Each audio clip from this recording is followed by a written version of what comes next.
फिलहाल के वक्त में बिहार में शिक्षा और शिक्षकों को लेकर बड़ी मुद्दे उठ रहे हैं।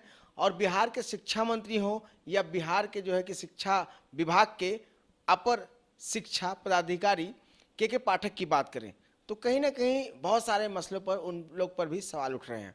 हमारे साथ खास बातचीत करने के लिए सीपीआई के वरिष्ठ नेता एमएलसी और प्रोफेसर संजय कुमार सिंह जी हैं। और ये बहुत सारे शिक्षक के पद पर भी ऑर्गेनाइजेशन से भी जुड़े हैं। उनसे मुकम्मल तरीके से हम बातचीत करेंगे और समझने की कोशिश करेंगे। सर, सबसे पहले सबसे बड़ा सवाल कि आज जो है कि आपने खबरों में भी देखा होगा, टीवी में भी देखा होगा कि बहुत सारे बच्चों का जो है कि नाम अचानक काट दिया जाता है शिक्षा विभाग की तरफ से कि स्कूल नहीं आना है। सबसे पहली प्रतिक्रिया आपकी क्या होगी? पहली बार ऐसा होगा? बिल्कुल ऐसा नहीं होना चाहिए। जब राज्य का दायित्व है बनता है कि राज्य के सभी बच्चों को हम शिक्षित करें।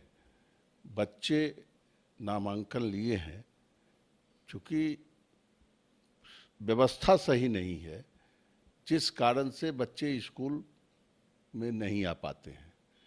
आपने एक फरमान जारी कर दिया कि बच्चे स्कूल आएँ, तो धीरे धीरे इस व्यवस्था को और इस नियम को लागू करना चाहिए कि आप एकाएक बच्चे अगर नहीं आते हैं 2 दिन 4 दिन तो आप उनको नामांकन से उसको वंचित कर देंगे।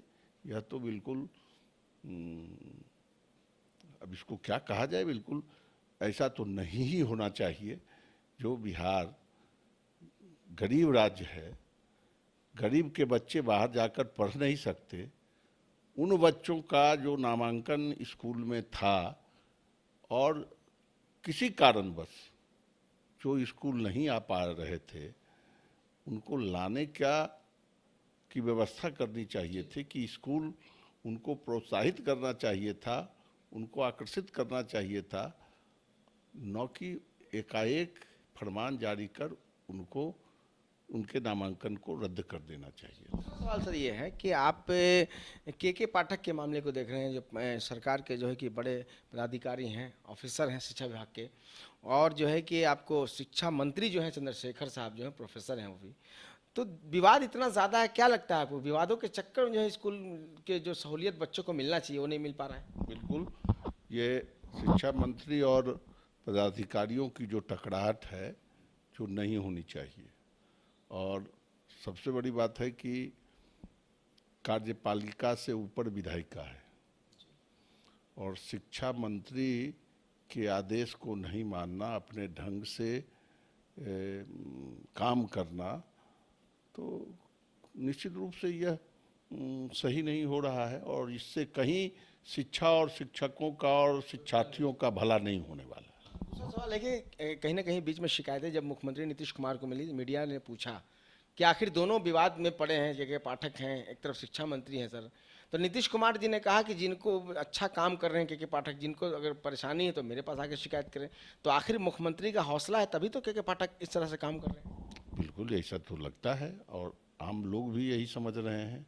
जब के पाठक अपर मुख्य सचिव को अपने अधिकार क्षेत्र का ज्ञान नहीं है, जब वह महामहिम कुलाधिपति से टकराने की बात करते हैं, लगता है कि उनसे भी ऊपर हैं, जब वो विश्वविद्यालय के कुलपतियों को भी धत्ता बताते हैं और आकर चाहते हैं कि मेरे यहाँ नतमस्तक हो, विश्वविद्यालयों की जो स्वायत्ता है उस पर वो प्रहार कर रहे हैं, उसको ख़त्म करने की बात कर रहे हैं, तो ये तो कहीं ना कहीं से सब तो मिल ही रहा है। एक सवाल और है कि आप एमएलसी बनने से पहले, नेता बनने से पहले आप शिक्षक संघ के भी नेता हैं, आप जो प्रोफेसर भी रहे हैं, तो इसको आप क्या होना चाहिए, किस नज़रिए, अगर बच्चों का भविष्य बनाना है तो इसमें क्या करना चाहिए सर? पहले तो सरकार को और विभाग को बिहार के बच्चों की संख्या, चाहे वह प्राथमिक विद्यालय में हो, चाहे माध्यमिक विद्यालय में या +2 में या यूनिवर्सिटी और कॉलेज में, जितने बच्चे हैं, जितनी बड़ी संख्या आज बिहार की है, उसको देखते हुए पहले हम अपनी आधारभूत संरचना को मजबूत करेंगे, तभी तो हम बच्चों को लाकर और बिठाकर पढ़ने और पढ़ाने की बात करेंगे। क्या आधारभूत संरचना जितने बच्चे हैं उन बच्चों के मुताबिक आधारभूत संरचना है, क्या उसके अनुपात में शिक्षक हैं।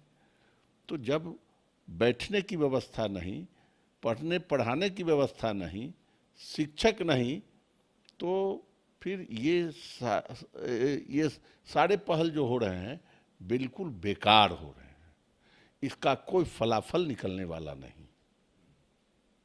सर एक सवाल और है कि जहाँ तक अगर देखा जाए तो सरकार में आप भी शामिल हैं, तो क्या इस मुद्दे को आप जब सदन चलेगा तो आप इस मामले को उठाएंगे आप भी? बिल्कुल उठाते रहे हैं और उठाएंगे लगातार। और हमने तो यहाँ तक कह दिया है कि शिक्षक और शिक्षा के सवाल पर हम सत्ताधारी दल के हैं या न हैं यह कहीं मेरे सामने नहीं रखता। हमारा दल महागठबंधन सत्ताधारी दल का एक घटक दल है, तो हमने साफ कर दिया है, ऐलान कर दिया है कि हम शिक्षा और शिक्षकों के सवाल पर हम उनके साथ हैं, पार्टी हमको रखे या निकाल दे। अच्छा, बड़ी बात कह रहे हैं सर आप। लेकिन एक आखिरी सवाल आपसे, अभी जो प्रक्रिया है बहाली की बीपीएससी के सरकार की बीपीएससी के जरिए जो है कि प्रोफेसर की बहाली, टीचर की बहाली, इसको आप किस नज़रिए से देखते हैं? देखिए, बहाली की प्रक्रिया तो समय समय पर बिहार में बदलती रही है और ये बिल्कुल सरकार की जिम्मेवारी है और सरकार समय समय पर बहाली की प्रक्रिया को बदलती रही है।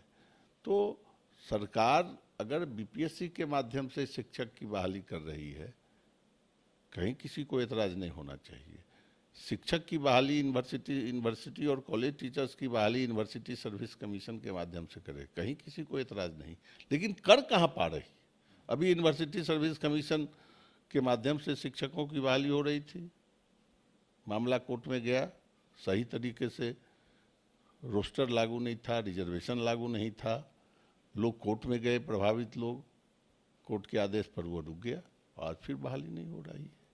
वही स्थिति हर जगह होने की स्थिति बनती जा रही है। इसलिए बहाली कहीं से हो, लेकिन शिक्षक बहाल होने चाहिए। और इतनी बड़ी संख्या में और इतने बड़े लंबे अनुभव के साथ जो नियोजित शिक्षक काम कर रहे हैं, जिसको लेकर वह आंदोलनरत भी हैं, थे, आज नहीं है, थे, लेकिन सरकार के आश्वासन और महागठबंधन की बैठक में जो सहमति बनी उसके तहत उन लोगों ने इस बात पर अपना संघर्ष स्थगित कर रखा है। उनको तो तुरंत राज्यकर्मी का दर्जा देना चाहिए और जब महागठबंधन की बैठक में सहमति बनी है तो यथाशीघ्र सरकार को इस पर निर्णय लेना चाहिए। एक सवाल और है सर कि जिस तरीके से के पाठक जो अफसर हैं तुरंत कार्रवाई पर उतर जाते हैं, टीचरों पर कार्रवाई, प्रोफेसर पर कार्रवाई, क्या ये सही है लोकतांत्रिक व्यवस्था में? बिल्कुल नहीं है। पहले तो जो अगर कोई व्यवस्था अगर किसी कारणवश जिसमें विभाग भी दोषी है, सरकार भी दोषी है, आज भी दोषी है। आज इसी पटना शहर में करबिगहिया में एक स्कूल है जिसमें 5-5 स्कूल को उसमें शिफ्ट किया गया है और एक राजधानी में और एक ब्लैक बोर्ड पर 5 शिक्षक 5 वर्ग के छात्र छात्राओं को पढ़ा रहे हैं। इससे बड़ा हास्यास्पद और क्या होगा भाई? और ये के पाठक जी को नहीं दिखाई पड़ रहा है, इसको भी देखना चाहिए। तो क्या इसके लिए आप भी एक जिम्मेदार पद पे हैं सर, तो क्या इसके लिए आपकी पार्टी और आपके डेलीगेशन क्या मुख्यमंत्री नीतीश कुमार से मुलाकात करेंगे खासतौर पे इसके लिए? बिल्कुल मिलेंगे, मिलते रहे हैं और कहते रहे हैं और सदन में भी इस सवाल को उठाते रहे हैं और उठाते रहेंगे। विशेष तौर पे तो मिलना चाहिए, आपको भी जिम्मेदारी मिली है, आपके डेलीगेशन कब तक मिलेंगे?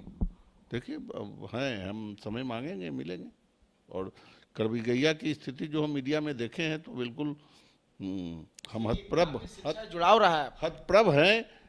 ये पटना राजधानी के नाक के नीचे ऐसी व्यवस्था है और के पाठक जी गाड़ी से पूरे बिहार का भ्रमण कर रहे हैं, वो नहीं दिख रहा है। जो उनके सेक्रेटेरिएट कार्यालय के बगल में करबिगहिया में एक स्कूल में 5-5 स्कूल शिफ्ट है और एक ब्लैक बोर्ड पर 5 शिक्षक पढ़ा रहे हैं।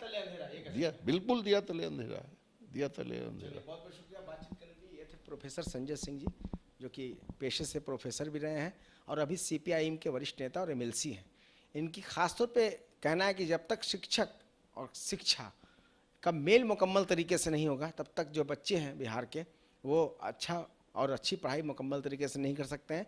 अब ये सारे सवालों को लेकर खासतौर पे बिहार के मुख्यमंत्री नीतीश कुमार से खासतौर पे मुलाकात भी करेंगे और आने वाले वक्त में सदन जब शुरू होगी तो इस मुद्दे को विशेष तौर पे उठाएंगे। कैमरा पर्सन शशि कुमार के साथ आफताब आलम, न्यूज़ बाइस्कोप, पटना।